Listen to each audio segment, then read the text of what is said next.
So guys, our today's topic is the rape of the Lord as a mock epic. So before going to my real topic or original topic, I would like to differentiate between epic and a mock epic. So epic is a long narrative poem which has a great many characteristics. So the very first characteristic of the epic is his title, his subject matter, its subject matter, not his. Okay, so its subject matter has been of great importance or has been of great value. Okay, so the title must be of great value, subject matter must be of great value, and the style, the language must be of bombastic value. Okay, story must be great, language must be great, style must be great, vocab must be great, all the events should be of great value, all the characters in the story should be of great value. They should not be minor characters. All of the characters must be of great value in the history or somewhere else. Okay, they should be of higher class. And what is a mock epic? So you can say that a mock epic is the mimicry of an epic. Everything or every characteristic of an epic, when it is dealt with mimicry or parody, so it becomes mock epic. Mock means something of joke, something pertaining to jokes, or something that is pertaining to fun. Okay, so if you can easily say that mock epic is the funny part or funny mimicry of an epic. So it, you can say it an imitation, a funny imitation of an epic. It has all the characteristics of an epic, but all these characteristics are dealt with, are described, are written in a trivial or comic style. Okay, so epic is a long narrative poem, so mock epic must be a long narrative poem, so length must be equal. Okay, so we go our next, subject matter. Epic, the subject matter of an epic is always great. Okay, subject matter of an epic must be great, while the subject matter of a mock epic is not great, it is always trivial. It is always trivial. So the very first and the most important thing of any genre in literature or any piece of literature is its subject matter. Each and every characteristic of a specific genre involves around the subject matter. If the subject matter is great, then language must be great, style must be great, characteristics must be of a great value. Everything everything must be great when your subject or theme is great. When your subject or theme is not great and you are writing just a trivial or temporary or the theme of no importance, then everything will be of no importance. Your characters have no importance, your style has no importance, your language has no importance. Everything will be trivial if your subject matter is trivial. Okay, so your subject matter must be of great value in epic, but in a mock epic it is always trivial. But this subject matter, this trivial subject matter, is dealt with great style. Okay, subject matter is trivial but style will be great because it is the characteristics of an epic. So here we are writing an epic but in a funny style, but in a comic way. So though the subject matter is trivial, but the style must be great, So if your style is not also great, so it will not complete, it will not accomplish the characteristics of an epic, so it will not be a mock epic, though you are writing it in a funny way. So if subject matter is trivial, but your style must be great. Why your style must be great? Because it is the demand of a requirement of an epic.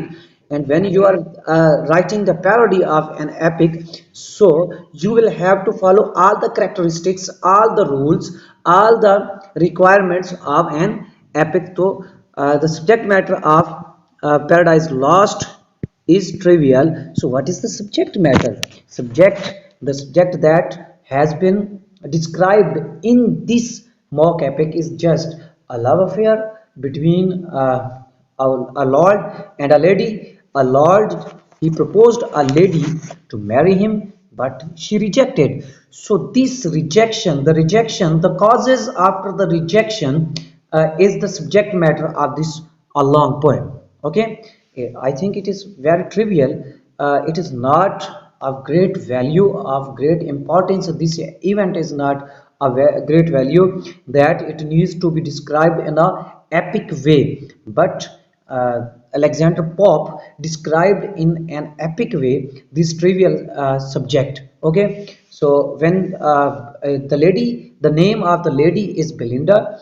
When sorry, uh, she rejected the proposal of Lord Peter. So Lord Peter cut the hair, a lock of hair of Belinda. So this was the subject matter, and all other disputes that aroused after this event is the subject matter. But this subject matter has been described in a great style, therefore we call it as a mock epic. So style is great, subject matter is trivial. So this is the essential quality of an mock epic, because a mock epic is the parody of an epic, and the subject matter of an epic is of great value, while the subject matter of a mock epic must be of low value. So this quality is equal, this requirement is fulfilled. Okay, so next is description, language. You can say language. So this is the language. The language of a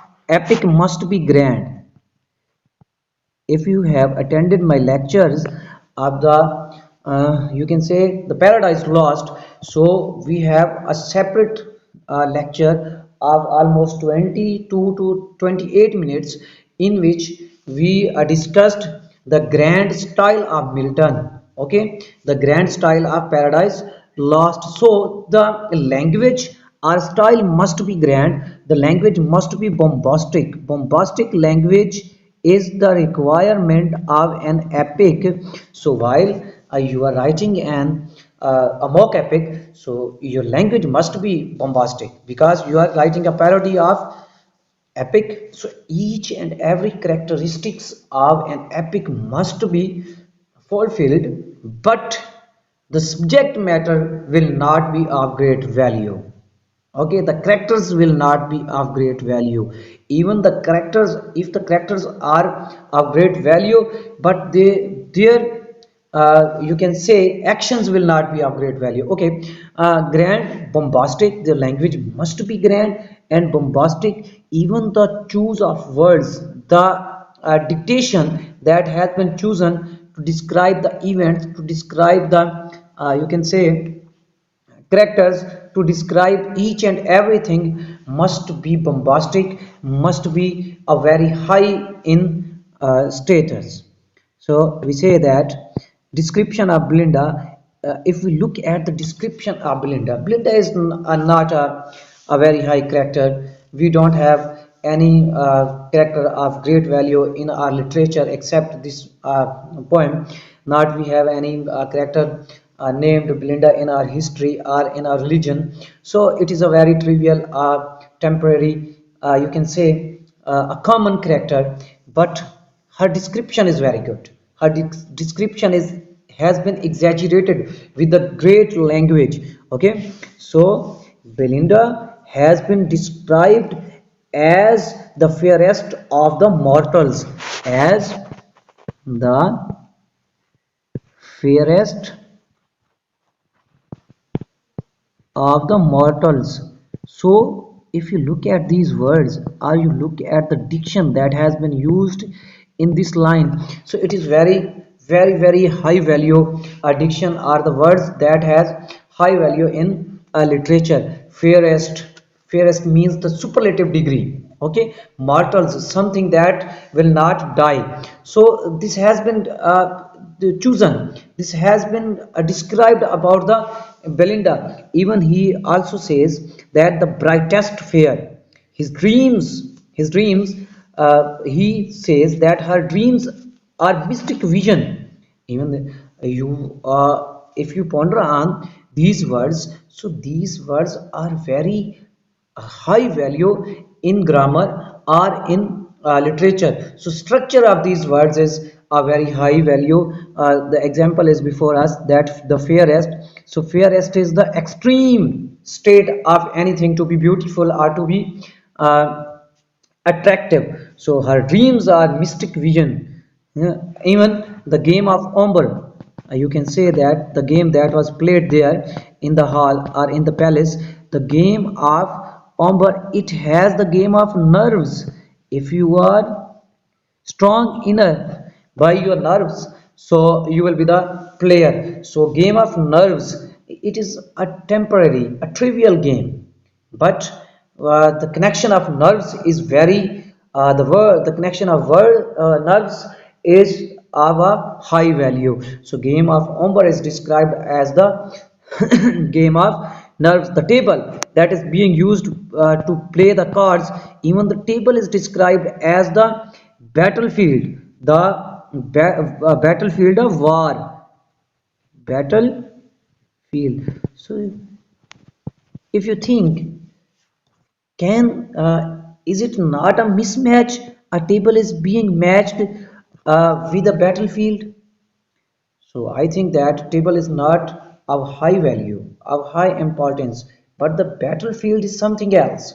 Battlefield is has a very much importance in our life, in our daily life, in a practical life, and even in our literature. So in the battlefields, not common people cannot go there. Even the experts, the knights, the soldiers, the trained, sophisticated people go there and they fight for their freedom. And table, what is this? And this is the table where a temporary game, a game of low value is being played, is being equated to a battlefield. So you can say that each and every subject, table is trivial, but battlefield is not trivial. Table is trivial, but the style, the diction that has been used for to describe table is not trivial. Everything, every characteristic of an epic is being seen in this style, in this mock epic. Therefore it is the refined kind of mock epic. We also have a lot of mock epics before this, the rape of the lock, but all of them were not refined ones. But this is refined a mock epic, as we have an epic. The first English epic is the Paradise Lost. But we have also other epics in English, but they are not of high status or of high value. They have something that does not fulfill the requirements of epic. So here, the rape of the lock is the first refined or first proper mock epic. Other mock epics before it do not fulfill the all requirements of the mock epic. Okay, so we go further. Cards. So we have the game of cards. So cards have been described as soldiers. Cards have been described as the soldiers. Battlefield for table, soldiers for cards. So cards are on the table and soldiers are always in the battlefield when it is a war. So it means that this game, the game of umber, is the game of nerves. It is the game of war. You are not playing a game, but you are at war. So scissors is the weapon. Okay, scissors is the weapon that is being used for this war. So you can say that each and everything, each and every I think that is being described or that is being used in this mock epic is very trivial, but the words, the style in which it is described is of high value of an epic status. So title, if you look at the title of the rape of the lock, so it is also a title of low value. The rape something, the rape is a very offensive word. Morally it is very offensive, something wrong happened to a lady, but this is being described as a title. And the rape of the lock, and what is being raped here? A lock is being raped here, means the chastity of a lock is being lost by force. The lock is being cut by force. So this is a trivial. I would not explain further about it. So it is a trivial title. So I would say that it is a trivial title. It is not of a high value. So conversely, images.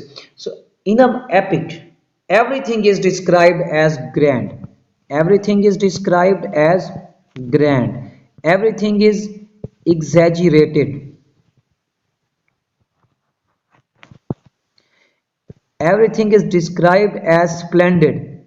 Everything is splendid, though it is of low value or it is of high value, though it is small thing or it is a big thing. But here in a mock epic, the small things are conversed into little thing, and the little things are conversed into the small things are conversed into big things, and the bigger one are conversed into little one. Means the value of each and everything is degenerated, it is depreciated.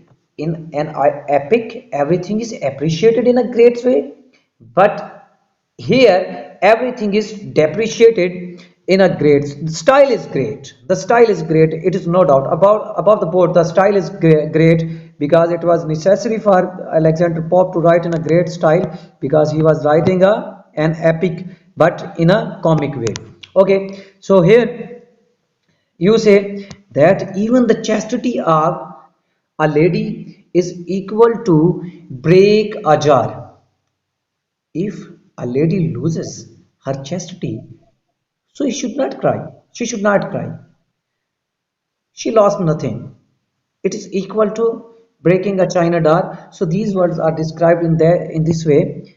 Whether the nymphs shall break Diana's law, or some frail china jar receive of law, or strain her honor, or her new brocade, forget her prayers, or miss a masquerade. Okay, so it is like a breaking a brocade. If a lady loses her honor, her chastity, it means nothing has happened to her. She must consider that she has lost her brocade. Okay, so you even the death of a husband for a lady is equal to the death of a lap dog. Okay, here he describes that not louder shrieks to pitying heaven are caused when husbands or when lap dogs breathe their lost. So if someone is losing her husband, she should not cry. She thinks that she has lost her lapdog. Husbands, morally, everything is getting a low value, even morally. Even the loss of a husband is very painful for a lady, for a woman. But here he say that if you have lost your husband, there is no need of crying. You think that you have lost your lapdog, so it will be equal. Allusions. So it is a characteristic of an epic that allusions are used in it. As Milton has used a lot of allusions in his Paradise Lost. So here Alexander Pope also used allusions but a comic way. So when the lock of you can say the Belinda, the lock of Belinda is cut, so she weeps very loud. She cries. She cries. Even she is like a, you can say, a wounded lion. She is ready to jump over Lord Peter and she is ready to kill him. But this style, the pain of her is described in a comic way, and Alexander Pope says that not fires Othello in so loud a strain, rolled for the handkerchief that caused his pain.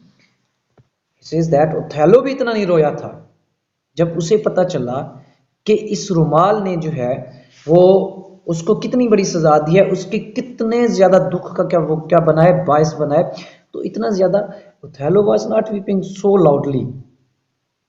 Then now she is weeping very loudly. She should not weep. So the cutting of lock is not a so serious thing. So they will grow again. So machinery has been described in a trivial way, in a comic way, in a mocking way, that Ariel, a very strong spirit, is just guarding a lady.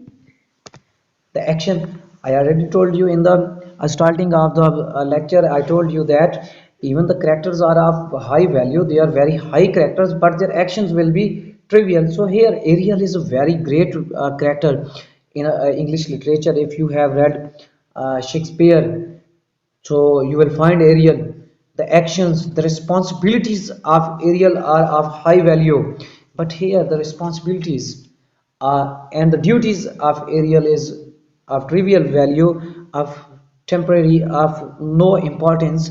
She is here to just guard a lady, and a lady that is a common one, that has no importance in society, that doesn't think to lose her chastity of high value, but she was weeping for the losing of her hair. So here are more important for her than her chastity. So Ariel is here to guard such a lady. So it is a comic way. It is a you can say burlesque. It's irony that a high power spirit is doing the things that have no importance. Okay, so but why he used this character? Because it is the requirement of an epic, that machinery or spirits must be there. As you see a lot of spirits in Paradise Lost. Okay, length, so the length of an epic is of high value. Almost in epic there are 12 books. Mostly an epic consists of 12 books, so length of this mock epic is very high. So you can say there are 5 cantos, and in this mock epic, so the length is the requirement of an epic, so it is fulfilling here. Alexander Pope wrote 5 cantos. Hero, in an epic, the hero is the main thing after subject matter. The very first thing, that is the far most important thing in an epic, is subject matter. But after the subject matter, the second most important thing is hero. So here the hero is a common man. The hero is of not importance. You can say Belinda is the hero, and she weeps even on the cutting of a hair. He describes Alexander Pope then flashed the living lightning from her eyes, and screams of horror rend the affrighted skies. In an epic, a hero is a man of strong will.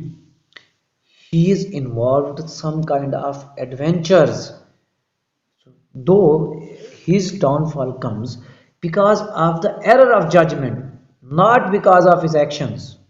His actions are very great. His actions are of heroic value. But here the actions of Belinda are not heroic values.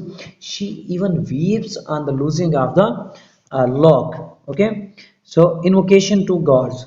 So the first characteristics that is used in an epic is the invocation to gods, god or goddess.